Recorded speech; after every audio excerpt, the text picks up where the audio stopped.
What? Really, Gaxet? Nagkita kayo ng jowa mo? Eh di, akala ko ba'y nagpakasal na yung jowa mo sa babae niya?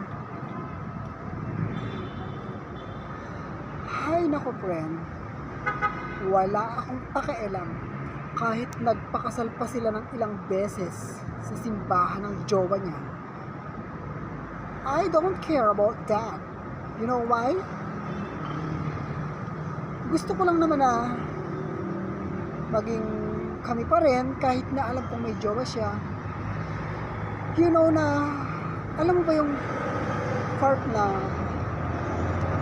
wala akong pakialam kahit may jowa siya. Basta ang importante,